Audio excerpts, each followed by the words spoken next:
Football. This sport is terrible. Why do we bother? Hope everyone is good. How are we all doing? Yeah, I'm just going to speak about the season and I'll touch on the game. 'Cause the game was kind of a microcosm of the season, to be honest, of a large part of the season, I think. Or the part that let us down. Hmm.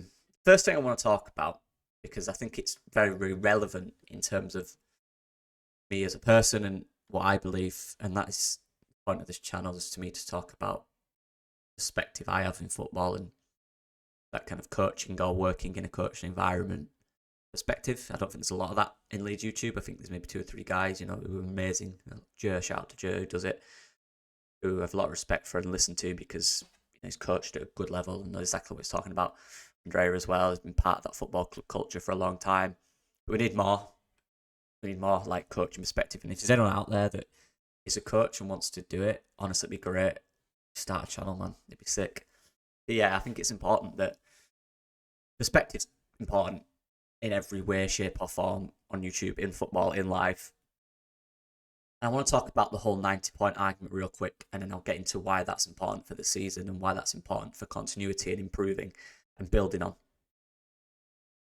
So I'm seeing people dismissing it as, and I get this, and again, this is why I'm talking about the coaching perspective because it brings a different angle to it. Whether you agree with it or not, that's fine. It's an angle that I believe in working in this kind of space. 90 points in a football season, any football season. I forget the points, the amount of wins. The amount of wins. Because points can depend on the size of the league. The amount of wins you get we've had this season is ridiculous. It is ridiculous. It's so tough. And I'm speaking to some guys, and this season for me, realizing as an analyst working in I guess football, how much hours just I went into, and I'm speaking.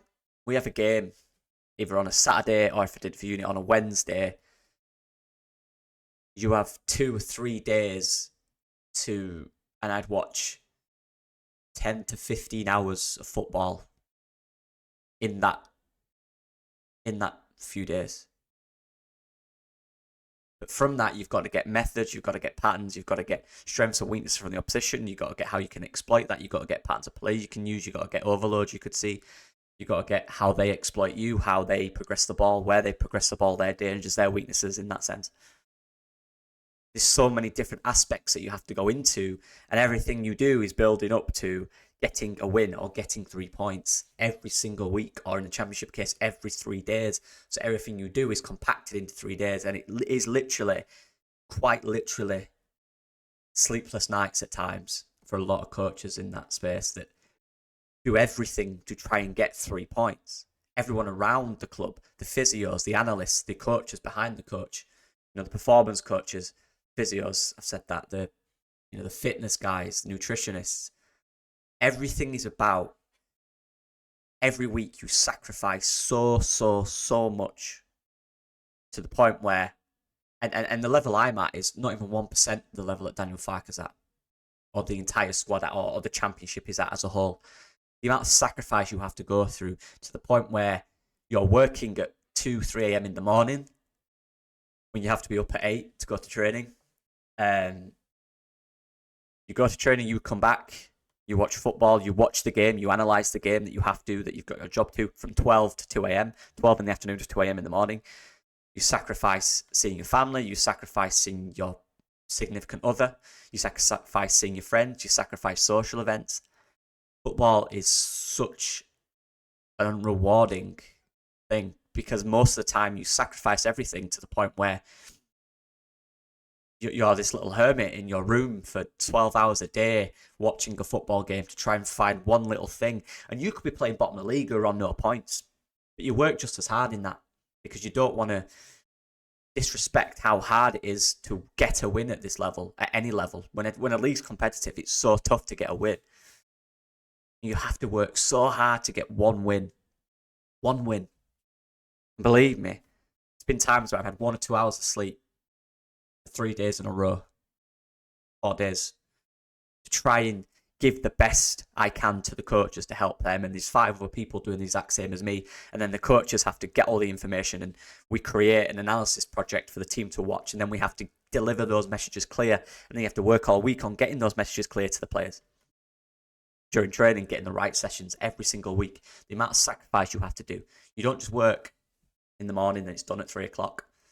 For me, anyway, as an analyst, my work starts after social hours. It starts when the coach messages you at 11 at night, say, can you do this for me? We've got a day or two. You're thinking, right, okay. And if you do your job well and you take your job seriously, you don't sleep. If you want to do a little thing and you can work in a few hours, there's more you can do. This job is so tough, and this is all the sacrifice you have to make, not going out on dates with your girlfriend or whatever, and not seeing your family that you don't see for weeks because you're just in this whole football state. It takes over your life. It is everything. To get 27 wins in a season, when I've been, how difficult it is for me, the teams I'm at, to get 1 win. The amount of analysis you do, and then the coaches do their own thing. You get 1 win. 27 is something that I dream of. Dream of 27 wins. I dream of the amount of points we could get. I dream of the win percentages. Wow. That is dedication. That is hard work. And people talk about it as if it's nothing. Look, we didn't get enough to go up. We didn't. Or to go to the top 2. No, we didn't. The other team's got more than us. 2 wins more than us. 2 wins more than us. That's the difference between the best season of our lives and the worst season. 2 wins. 2 wins. 2 wins in a football game, in a 46-game season, just 2. That's it. That's the difference between success and failure. That word. That's the difference. That's it. So when people comment and say all this stuff about the videos and all that, look, I don't have time to make a 1-hour comprehensive video about 4 different players and how every aspect of the performance affected the game. I don't have time to do that because I'm working, doing reports, doing all this stuff, scouting reports. It doesn't stop, by the way, when you finish the season. That's when the recruitment side of it starts. If that's what you're working, and you have to continue there. It's tough. Football's so tough. It doesn't stop. Players have a few weeks off. The coaching staff maybe have a few days, and then you're back at it. Because if you're not back at it, there's another team out there that is back at it, and they're ahead of you. And this is where continuity is important. Taking everything you've learned this season and the failures of the little differences it was between 3rd and 2nd, using that as a base to build on is excellent. 90 points as a base, 27 wins. I'll use it as wins. 27 wins as a base to build on is extremely, extremely encouraging for any team. Believe me. God, we finished mid-table in 1 season. And that was an excellent base for us to build on because we understood the team. We understood what we need to do to build on it. We got it. We know it. We got right. We know what to do to get more wins. We know what to do to lose less. We know how to be more defensively solid. We know this. And this is where continuity comes in. And this is where keeping the same structure. Even if you didn't achieve the goals. Look, I've been relegated. You know, I've not achieved the goals as part of the team. When I say I mean I'm a 1% in everything. But I'm part of it, right? Being part of that environment. You know, the head coaches and all that do an unbelievable job. But it's so tough, and that's the point. Also, when you don't have the resources as well, and you can't get the resources, it's tough. And this is where continuity and consistency comes into it. In the start of the season, which finished us off. And while we cannot repeat that, we didn't get Daniel Farker in until pre-season started. So we didn't even have preparation for pre-season under Daniel Farker. His preparation would have started when he started. So our pre-season was late. That's why the slow start happened. Because the pre-season started, and then we still didn't know what players were staying or going. We still didn't know who was coming in because we couldn't, because of the ownership situation, we couldn't actually sign players for so long. There is so much inconsistency from coming down to the Championship. There was zero continuity, which meant there was zero form, there was zero momentum. And they couldn't be because the squad was changing so much at the start. The players were not ready. They didn't understand the system. And then you're working with players from the Premier League who are ultra talented, but maybe we're not right for the system that as a whole, how it should work. You have to take these things in the context. And people say these are excuses. They're reasons. This isn't an excuse. An excuse is it was windy, or we had a few injuries. When the injuries have not been that bad, those are excuses. There's no excuses. These are reasons why you don't succeed. There's a reason behind everything why you don't succeed that is over the players and the manager. There's more reasons. And it's to do with off the pitch and how you set up yourself to be successful. Because if everything's bad off the pitch, it's more than likely that everything on the pitch is going to be bad. Because there's no continuity throughout the club. There's no consistency. That affected us massively. It did.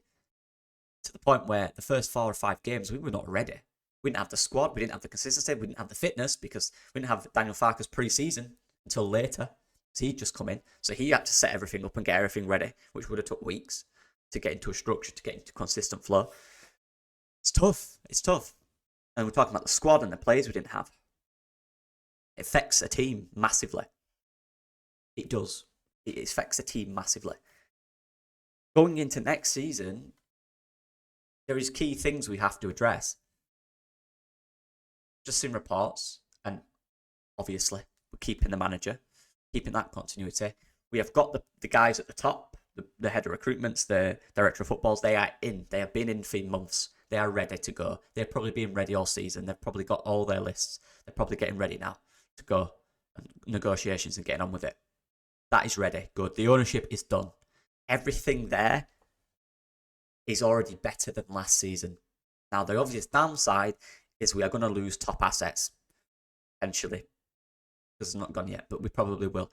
Crescencio Somerville, Willie Gnonto are 2 that I think we will really struggle to keep.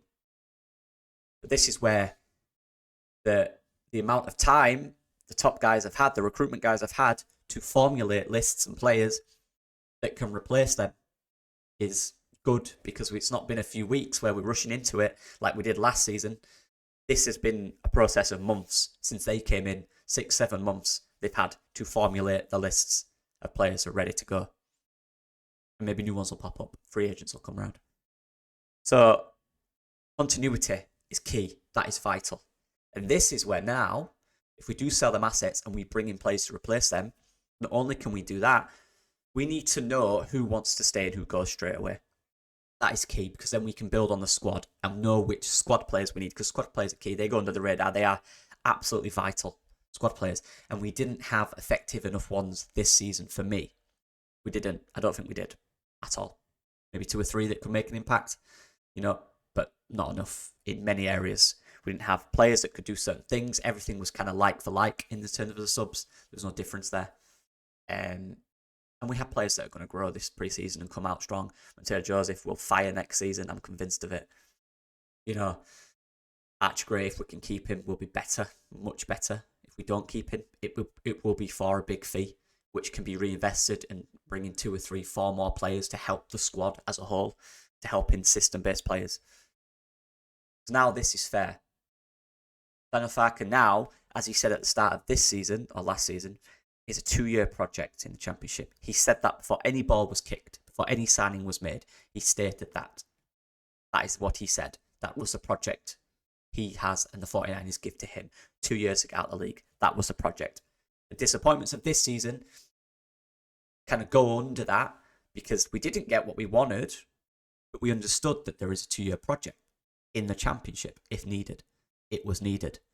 But we were competitive enough to not say that it weren't good enough from you, Daniel.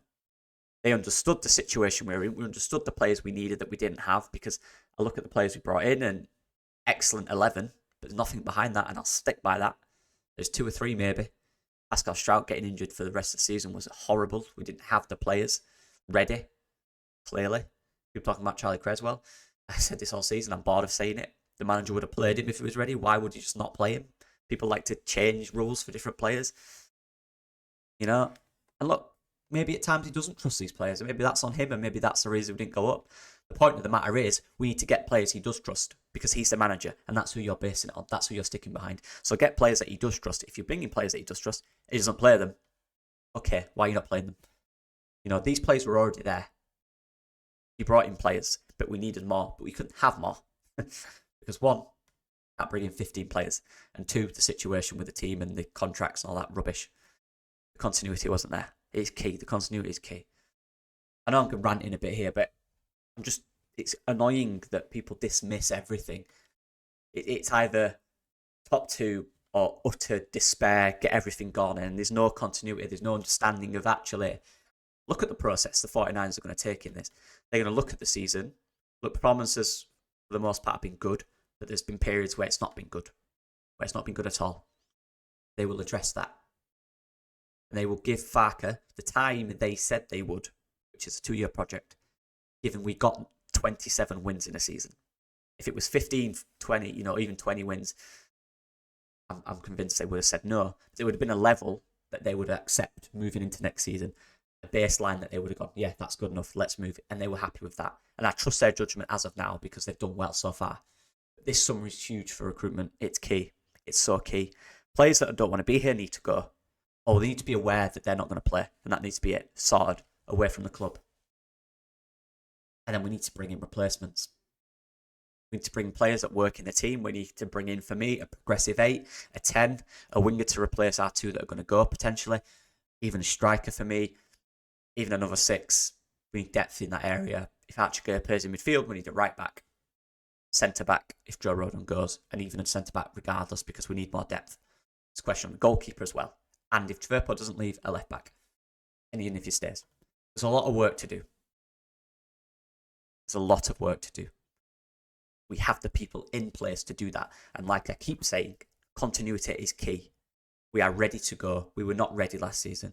Everything was delayed by a month. It was terrible.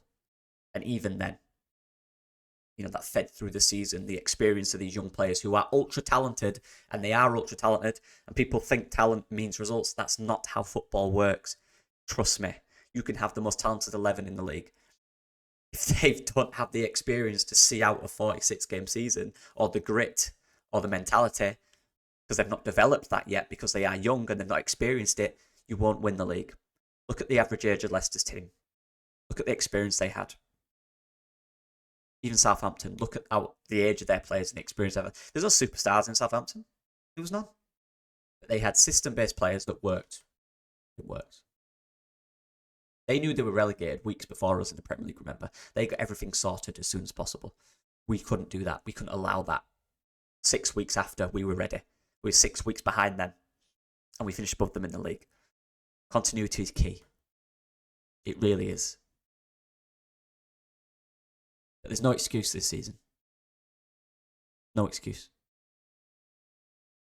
The contract situation, the loan players that are out is still there, but we've been told and we know that financially we will have to sell a few assets, but that is fine. We don't have to have a fire sale. Anyone scaremongering saying about this stuff is just boring me now. We will have to sell assets, but we have the cash to reinvest. We can reinvest and we will reinvest. Because 49ers are a winning enterprise. They want to win. They want to be at the top. They want to be in the Premier League. They think the best way to do that is to back the manager and give him the project based on what they've seen this season through the continuity into next season. But there's no excuses. We get the players in and they don't work out, that's a failure. If we don't start the season well, you could argue that's a failure. Because what didn't we have last season and what was the difference for me was that start, that torrid start, which was no one's fault, by the way. But this time there is no fault there because we can't allow that fault. So we are ready now. We are ready before pre-season. Pre-season, we will be ready. We won't be behind by 4 or 5 weeks. We will be ready by pre-season. So if after 10 or odd games we are languishing mid-table, there is serious questions. And that's the way football works. And if I'm that person in that position, I'm part of that team that's not performing, I'd accept, look, we've not done well here. This isn't going good. I get things take time. But if we keep a lot of the squad and we get our players in early, and we have a full pre-season to work on that, going into next season, we should be 1000% ready to go. Fast, quick, start, boom. With the right players that the manager wants. If we get everything the manager wants and it doesn't work and it isn't starting well, of course you have to question the management team. 100%. That's how football works. Because this is it now. Everyone's aligned. Everyone's together. We have a team in terms of the recruitment team. We have a team in the management team. We have a team of players. Build around the ones we can keep. Find out who wants to stay. Find out who will stay. Because we can win this league, and we should win the league next season. We should win the league. At the very minimum, we should go up top 2. Genuinely believe that. Failure would be playoffs for me. I think that's fair to say. I honestly don't think that's crazy to say. I don't think the team's coming down as strong. They'll still be strong, don't get me wrong. But they're not as strong as Leicester. Ipswich had an unbelievable season. There were a few good teams coming up. Portsmouth, for one, they did similar things to what Ipswich did. I don't think they'll be top 2. They might be up and around the top 6 for sure, but I don't think they'll be top 2. Teams coming down have lost their managers. The continuity they won't have, so we need to start fast. We will have that fast start. That is going to be key for us. There's no excuses next season for me. There isn't, unless something pops up and half the players go on strike and all that stuff. But right now, as we sit here speaking, there's no excuses. We need to go top 2. Anything else than that is a failure, in my opinion. It is a failure. And if I'm part of that team, I'd accept that too. I've accepted failures I've had this season as part of the coaching staff. I've accepted it. That's fine. No, I'm man enough to say, like, yeah, I failed. I didn't do enough. Sleepless nights are not enough. You have to do more. But yeah, I'm ready, and I'm looking forward to it. There's going to be a lot of recruitment videos coming up, people. A lot of scouting videos coming up, best believe. A lot of squad videos coming up about what we need and what we need to develop. This season, I loved it. I really did. I loved this season. Going to Wembley was an unbelievable experience. I don't really like it. If I'm brutally honest, I prefer Ellen Road. Much better. But yeah, we need to right the wrongs. We know what we need to change, and we need to change it. We need to bring in players that affect that change straight away. That's what's key for me. We need a better squad. We need a more trusted squad. Squad the manager trusts. That's what we need. Whether you think he should trust this player or not, he didn't, and that's a fact of it. And now they need to bring in the players he trusts. Players he trusts. That's key. Manager don't trust a player, he's not going to play him, even if we like him. Doesn't matter. We don't see them at training every day, and he sees them literally every day for hours a day. So we see them for 20 minutes on a pitch. So yeah, continuity, people. Continuity is key. Taking what we know from this season and taking it into next season to learn and develop. And best believe and clip this. If after 10 games we are struggling and we are not where we should be, right at the top, I will be asking questions of the entire system, because this system is now set up perfectly to succeed. And it isn't easy. Trust me, I know that. I understand that. But it's not easy for anyone. And we have to come out on top because we've got the right people, the good people in the right positions to do it. And we have to fire. And like I said, I'm saying this through my own failures. And I'll accept them. That's fine. It's a good start to next season, or a competitive start where we are at the top, or not, I'm not saying no 10 points good, but where we're there and not there like we were last season. We have to be there. That's what we need to do, and that's key. This next season is huge. Yeah, I've loved this season for the most part. Bad start, bad end, unbelievable middle. Seeing players I love. I need Georgina Road to stay. I need that man to stay, because for his development, I think it's key that he does. He's still so young. National team isn't a thing for him yet. The French squad's too competitive. So develop more, and maybe by 25, 26, 27, he will become this player that can play for the national team, because he's such a long way away. He has so much potential. I've got to talk about Georgie. You know I have to. Keep that man. Develop that man. He has to be willing to want to develop. That's something he has to want to do. If we keep him, and we only lose the ones we're expected to lose, we bring in the players, the squad players, the star players, team players, any players we need that suit the system and can get the results we need, bring the experience in difficult moments. Good. We're ready to go. Yeah, that's it. Season's done. Finished. I took days to think about this. Honestly, it's been tough. 6-hour journey back from London. Sitting in a car and sitting on a train. You think about a lot. You think about a lot. And that's why I took an extra day off to think about more. I thought a lot. I've been through everything. Tears, despair, anger, every emotion. I've been through it. And now I'm just ready for next season because I have to be, and that's the way football is. You can't dwell on it or it will bring you down. Trust me. It will kill you. It will destroy you. So yeah, next season is ready. Let's do it. Got to get this right. Right now. Right now. Yeah. Thank you for all your support this season. You're actually all legends. Even the guys that try and tell me how to be an analyst. But don't have to agree with my videos at all. Don't care. Don't have to agree with what I say. Don't care. Don't tell me how to do my day-to-day job. It's a bit personal. Unless you're my coach, in which case you can tell me what you want because you know more than me. And I will listen to what you say because you know more than me. And I'm your humble servant. But yeah, I appreciate everyone. Legends. Peace. Title next season. Let's go.